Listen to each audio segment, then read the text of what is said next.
आज के आधुनिक युग में बदलती लाइफस्टाइल और पॉल्यूशन की वजह से हम आए दिन बीमारियों का शिकार हो रहे हैं। इन कई बीमारियों में से अस्थमा एक ऐसी बीमारी है जो हमारी डे टू डे लाइफ को अफेक्ट करता है। और अगर आप भी अस्थमा से परेशान हो और इसका इलाज ढूंढ रहे हो तो ये वीडियो आपके लिए है। आइए जानते हैं अस्थमा क्या है, इसके लक्षण क्या है और उपाय क्या है। अस्थमा, जिसे आयुर्वेद में श्वास या दमा कहते हैं, एक गंभीर परिस्थिति है जो प्रदूषित पर्यावरण और अनहेल्दी भोजन के कारण हो सकता है।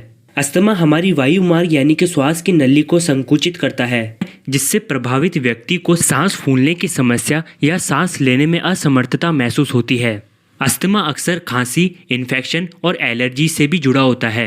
अस्थमा के कारण लोगों को लंबी दूरी तक चलने, सीढ़ियाँ चढ़ने और अन्य दैनिक गतिविधियों में भी कठिनाई होती है। और समय के साथ अस्थमा फेफड़ों और हृदय के कार्यों में भी नुकसान पहुंचाता है। अस्थमा जैसी बीमारी ये समस्या हमें air pollution, smoking, infection, obesity या हेरिडिटरी प्रॉब्लम यानी कि परिवार के किसी सदस्य में पहले से ही बीमारी होने से भी हमें हो सकती है।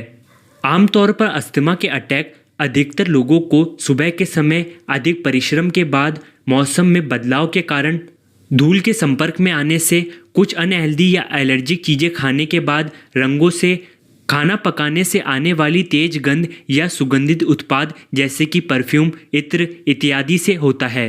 अस्थमा के अटैक कभी कभी खांसी, इन्फेक्शन या कोई एलर्जी और तनाव के कारण भी हो सकता है। आइए जानते हैं अस्थमा के उपाय क्या हैं।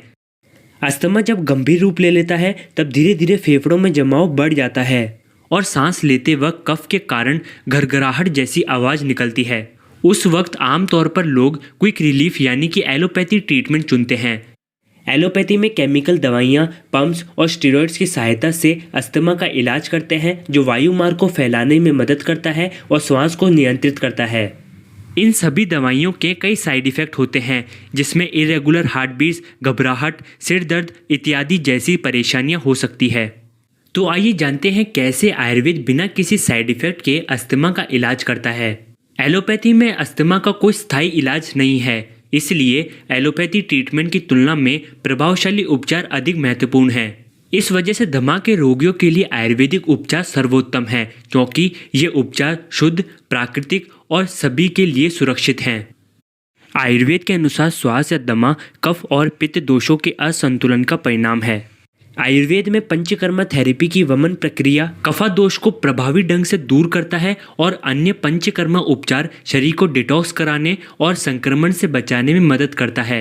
आयुर्वेदिक दवाइयाँ फेफड़ों में जमाव को कम कराता है और वायु मार्ग को फैलाता है और साथ ही इस बीमारी से लड़ने के लिए इम्यून सिस्टम को भी स्ट्रॉन्ग बनाता है। अस्थमा के लक्षणों से राहत पाने के बाद आयुर्वेद में रसायन चिकित्सा यानी कि रिजुविनेशन थेरेपी की सहायता से रोगी की इम्यून सिस्टम और फेफड़े दोनों मजबूत हो जाते हैं। स्वस्थ आहार और जीवन शैली में बदलाव से अस्थमा के हमलों को रोकने में मदद मिलती है, जो एक सामान्य दैनिक जीवन जीने में सहायता करता है। आयुर्वेदिक उपचार और अपनी जीवन शैली को फिर से नॉर्मल करने के लिए जिस डॉक्टर ने आपको ये वीडियो भेजा है उन्हें तुरंत संपर्क करें। धन्यवाद।